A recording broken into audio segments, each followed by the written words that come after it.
আকাশবাণী কলকাতা স্থানীয় সংবাদ পড়ছি প্রিয়া বিশ্বকর্মা। প্রথমে বিশেষ বিশেষ খবর। রাজ্যে ভোটার তালিকায় বিশেষ নিবিড় সংশোধনের মাধ্যমে 31,38,000-এর বেশি ভোটারকে শুনানিতে ডাকা হবে বলে অতিরিক্ত মুখ্য নির্বাচনী আধিকারিক অরিন্দম নিয়োগী জানিয়েছেন। কেন্দ্রীয় আধা সামরিক বাহিনীর উপস্থিতিতে এসআইআর-এর শুনানি করার দাবি জানিয়েছেন বিজেপির রাজ্য সভাপতি শ্রমিক ভট্টাচার্য। যুব ভারতীতে আর্জেন্টিনার ফুটবল তারকা লিওনেল মেসির অনুষ্ঠানকে কেন্দ্র করে বিশৃঙ্খলার ঘটনার বিচার বিভাগীয় তদন্তের আবেদন জানিয়ে বিরোধী দলনেতার চিঠি রাজ্যপালকে। ঘটনায় ক্ষমা প্রার্থী মুখ্যমন্ত্রী মমতা ব্যানার্জি। রাজ্য সরকার গঠিত তদন্ত কমিটি ইতোমধ্যেই বৈঠক করেছে। যুব ভারতী ক্রীড়াঙ্গনে গিয়েও ঢুকতে না পারায় ক্ষুব্ধ রাজ্যপাল। পরিকল্পনা ও আগাম প্রস্তুতির অভাবেই যুব ভারতীতে পরিস্থিতি নিয়ন্ত্রণের বাইরে চলে যায় বলে অভিযোগ করেছেন তিনি। রক্ষণাবেক্ষণ ও মেরামতির কাজের জন্য দ্বিতীয় হুগলি সেতু আজ সকাল 6টা থেকে আরও এক দফায় বন্ধ রয়েছে। রক্ষণাবেক্ষণের জন্য দক্ষিণ কলকাতার তারাতলা উড়ালপুলে মঙ্গলবার রাত 12টা পর্যন্ত বন্ধ রয়েছে যান চলাচল। আজ সেই বিস্তারিত খবরে। রাজ্যে ভোটার তালিকায় বিশেষ নিবিড় সংশোধন বা এসআইআর-এর মাধ্যমে 31,38,374 জন ভোটারকে শুনানিতে ডাকা হবে।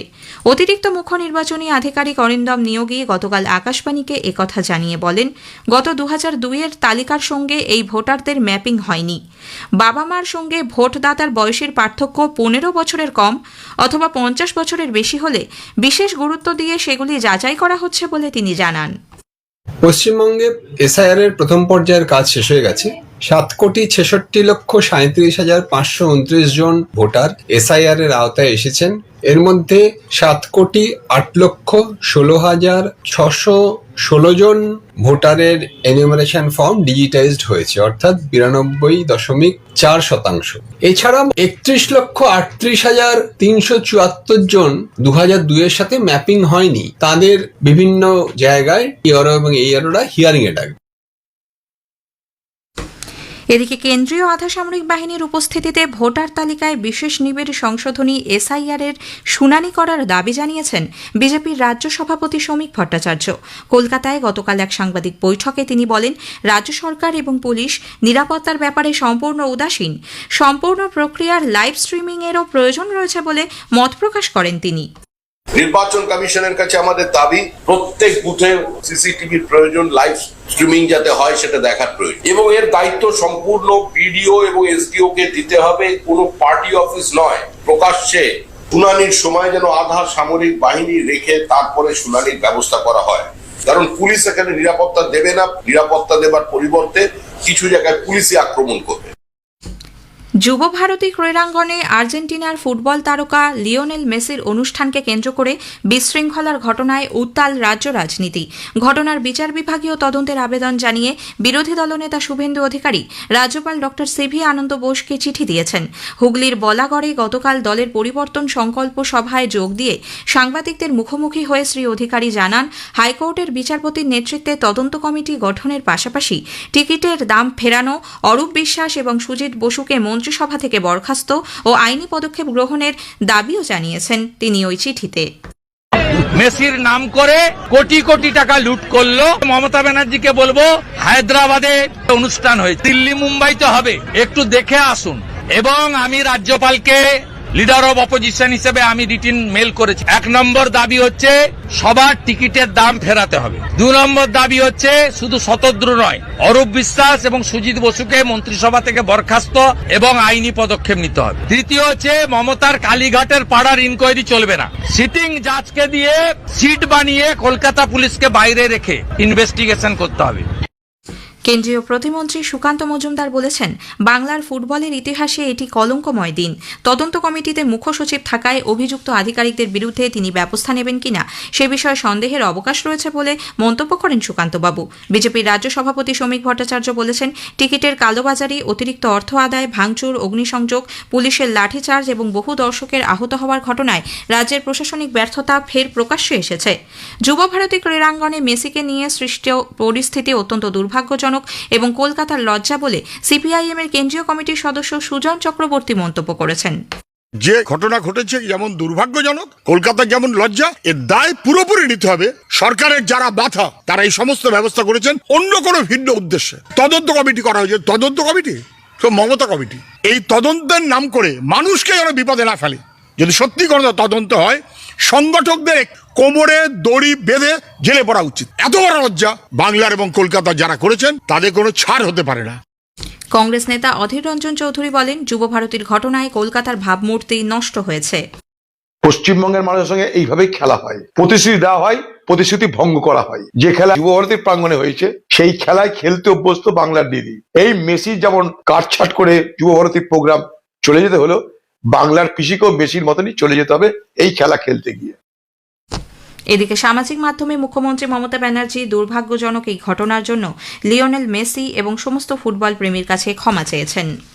যুব ভারতী ক্রীড়াঙ্গনে আর্জেন্টিনার ফুটবল তারকা লিওনেল মেসির অনুষ্ঠানে বিশৃঙ্খলা সৃষ্টির ঘটনায় রাজ্য সরকার গঠিত তদন্ত কমিটি গতকালই বৈঠকে বসে। অবসরপ্রাপ্ত বিচারপতি অসীম কুমার রায়ের কালীঘাটের বাড়িতে এই বৈঠক হয়। তিনি এই তদন্ত কমিটির সভাপতিত্ব করছেন। উপস্থিত ছিলেন মুখ্য সচিব মনোজ পান্ত। তিনি জানান, যাবতীয় রিপোর্ট খতিয়ে দেখা হচ্ছে। পরিকল্পনা ও আগাম প্রস্তুতির অভাবেই যুব ভারতীতে পরিস্থিতি নিয়ন্ত্রণের বাইরে চলে যায় বলে রাজ্যপাল ডক্টর সিভি আনন্দ বোস অভিযোগ করেছেন। গতকাল দুপুরে অনুষ্ঠানের আয়োজক এবং রাজ্য সরকারের ভূমিকা নিয়ে প্রশ্ন তুলেছিলেন রাজ্যপাল। এরপর সন্ধ্যায় পরিস্থিতি খতিয়ে দেখতে যুব ভারতীতে যান তিনি, কিন্তু গেট বন্ধ থাকায় ভেতরে ঢুকতে পারেননি রাজ্যপাল। এমনকি তিনি সেখানে পৌঁছতেই আলো নিভিয়ে দেওয়া হয় বলে অভিযোগ। কিছুক্ষণ অপেক্ষা করে সেখান থেকে ফিরে যান ডক্টর বোস। সাংবাদিকদের তিনি বলেন, এভাবে সত্য আড়াল করা যাবে না। আজ তিনি ফের সেখানে যাবেন বলে জানান রাজ্যপাল।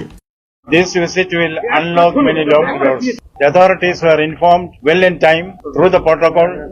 Authorities means the police as well as the district administration. My ADC was requested to bring the governor to this particular gate. There will be persons to open it. Nobody picks up the phone from among the higher authorities in government. If this is the way, I don't attribute this deliberate. It may be by default or by design. I'm yet to decide on that. But if this is an attempt to camouflage the truth, that will never happen. আগেই জানানো হয়েছে, এই ঘটনায় মূল উদ্যোক্তা Shatadru দত্তকে police গ্রেপ্তার করেছে। আজ তাকে বিধাননগর আদালতে তোলা হচ্ছে। আকাশবাণী কলকাতার বিকেল 5:10 সংবাদের সময় আগামীকাল থেকে 5 মিনিট বেড়ে 10 মিনিটের হচ্ছে। একই সঙ্গে গ্রামাঞ্চলের খবর আরও বেশি করে শ্রোতাদের কাছে পৌঁছে দিতে ওই দিন বেলা 12:30 এবং সন্ধে 6:35 গ্রামীণ সংবাদের সময়সীমা 3 মিনিটের বদলে 5 মিনিটের হবে। স্থানীয় সংবাদ শুনছেন আকাশবাণী কলকাতা কেন্দ্র থেকে।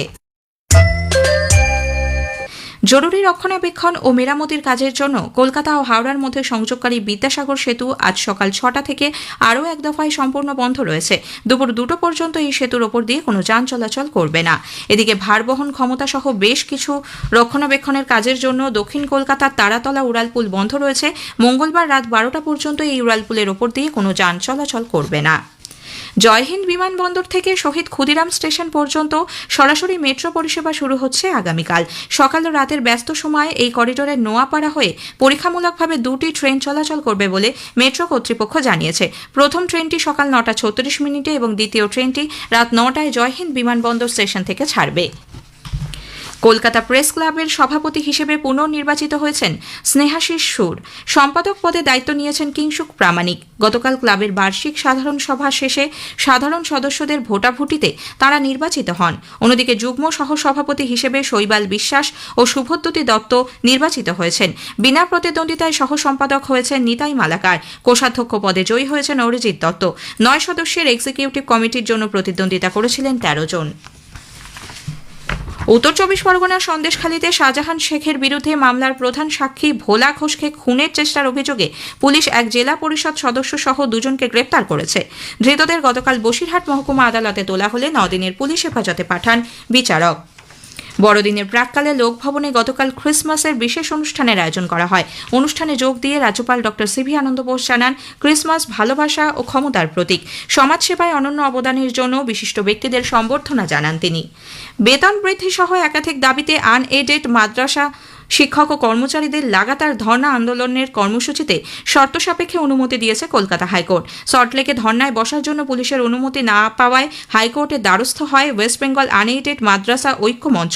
বিচারপতি শুভ্রা ঘোষ আগামী 17 ডিসেম্বর থেকে অনির্দিষ্টকালের জন্য এই কর্মসূচিতে অনুমতি দিয়েছেন। তবে সল্টলেক নয়, এই কর্মসূচি করা যাবে কলেজ স্কোয়ারের বঙ্কিম চ্যাটার্জি স্ট্রিটের দিকে। কলকাতা সহ দক্ষিণবঙ্গের জেলাগুলিতে আগামী কয়েকদিন আবহাওয়া মূলত শুষ্কই থাকবে, কিছু কিছু জায়গায় সকালের দিকে ঘন কুয়াশার সম্ভাবনা।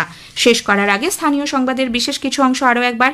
রাজ্যে ভোটার তালিকায় বিশেষ নিবিড় সংশোধনের মাধ্যমে 31,38,000-এর বেশি ভোটারকে শুনানিতে ডাকা হবে বলে অতিরিক্ত মুখ্য নির্বাচনী আধিকারিক অরিন্দম নিয়োগী জানিয়েছেন। কেন্দ্রীয় আধা সামরিক বাহিনীর উপস্থিতিতে এসআইআর-এর শুনানি করার দাবি জানিয়েছেন বিজেপির রাজ্য সভাপতি সমীর ভট্টাচার্য। স্থানীয় সংবাদ শেষ হল। আকাশবাণী খবর পড়ছি শুভব্রত মুখোপাধ্যায়। বিশেষ খবর।